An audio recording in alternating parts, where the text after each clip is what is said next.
Assalamualaikum warahmatullahi wabarakatuh. Selamat pagi anak-anak. Bagaimana kabarnya hari ini? Semoga kita semua tetap dalam keadaan sehat dan tetap semangat. Oh iya, sebelum belajar kita baca doa dulu yuk, agar ilmu yang dipelajari berkah dan bermanfaat. Angkat tangannya ya. Bismillahirrahmanirrahim. Rabbi zidni ilma warzuqni fahma. Amin ya rabbal alamin. Kembali lagi bersama Bu Guru. Kita akan belajar mengenai materi sejarah kebudayaan Islam atau disebut juga dengan SKI kelas 3MI pelajaran 7.E tentang rahim Khadijah yang berusia 40 tahun menjadi subur. Oke, langsung saja kita masuk ke materi yuk.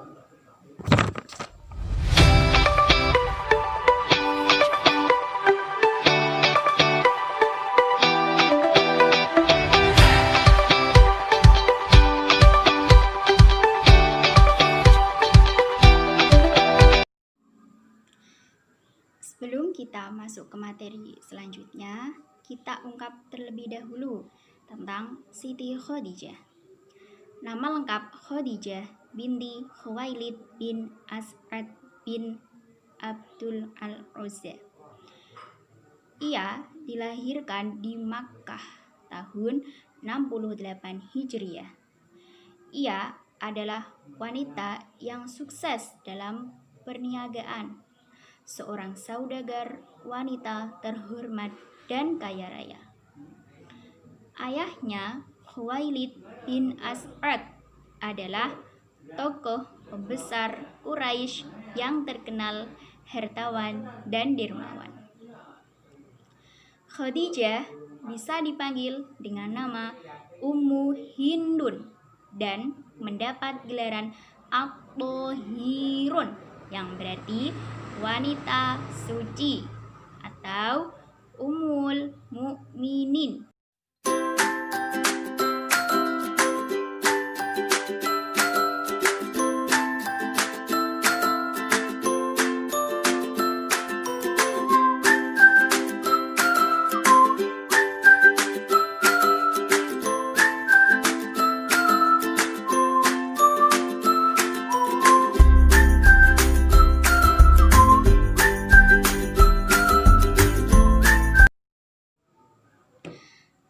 Suatu ketika, Muhammad bekerja mengelola barang dagangan milik Siti Khadijah untuk dijual ke Syam bersama Maisyarah.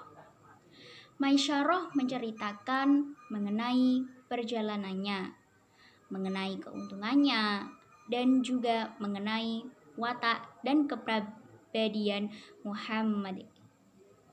Kian hari, Khadijah semakin mengagumi sosok Muhammad dan muncul perasaan Khadijah kepada Muhammad.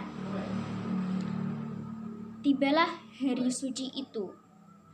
Maka dengan mas kawin 20 ekor unta muda, Muhammad menikah dengan Siti Khadijah pada tahun 595 Masehi.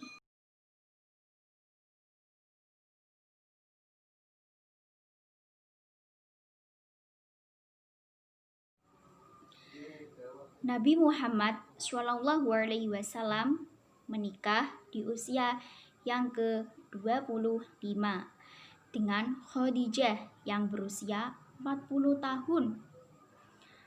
Seperti biasanya, usia 40 tahun adalah batas masa kesuburan perempuan. Namun, ketika menikah dengan Muhammad SAW, justru rahim Khadijah menjadi semakin subur. Nah, kemudian dari hasil perkawinan yang berkah ini lahir 6 orang anak, 2 orang putra dan 4 orang putri. 6 orang anak ini yaitu ada Qasim, Ummu Kulsum, Ruqayyah, Zainab, Fatimah, dan Abdullah. Yang pertama ada Qasim, adalah anak pertama sekaligus putra pertama Rasulullah.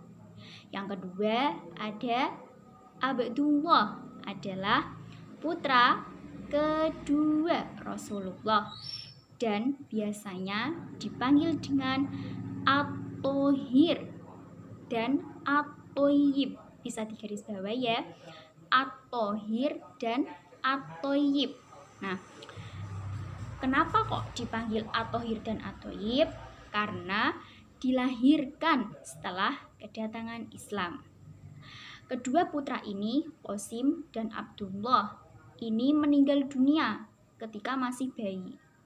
Yang ketiga ada Zainab, adalah putri sulung yang lahir sebelum Nabi Muhammad SAW diutus Allah sebagai Rasul.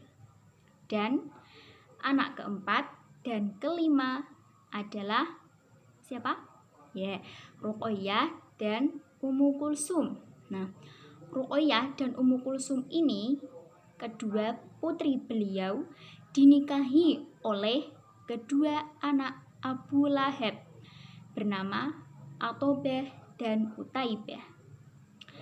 Yang terakhir, yang keenam ada Fatimah Az-Zahra, adalah anak yang keenam. Fatimah ini menikah dengan seorang sahabat yang terkenal dan disegani, yaitu Ali bin Abi Thalib. Ali bin Abi Thalib. Ia adalah ibunda Hasan dan Husain, yakni Fatimah. Selanjutnya, Khadijah adalah wanita yang subur rahimnya. Bagaimana tidak, sebelum berkahwin dengan Rasulullah, ia telah dikaruniakan 3 orang anak hasil pernikahannya dengan suami pertama dan keduanya. Khadijah ini adalah istri Rasulullah SAW yang lebih utama dibanding istri Rasulullah lainnya. Khadijah memperoleh keutamaan ini karena beliau merupakan wanita pertama yang beriman, yang pertama memeluk Islam, dan yang pertama mempercayai ajaran Rasulullah SAW. Selanjutnya, setelah menonton video yang Bu Guru sampaikan mulai dari awal sampai dengan akhir. Nah, ini kesimpulannya ya anak-anak. Kesimpulannya yakni Nabi Muhammad SAW menikah di usia yang keberapa? Ya, yang ke-25 dengan Khadijah yang berusia berapa? Ya, berusia 40 tahun. Nah, seperti biasanya, usia 40 tahun ini adalah batas masa kesuburan perempuan. Namun, ketika menikah dengan Muhammad SAW, justru rahim Khadijah menjadi semakin subur, ya anak-anak. Kemudian, dari hasil perkawinan yang berkah ini lahir 6 orang anak, yaitu Qasim, Ummu Kulsum, Ruqayyah, Zainab, Fatimah, dan Abdullah. Cukup sekian pembelajaran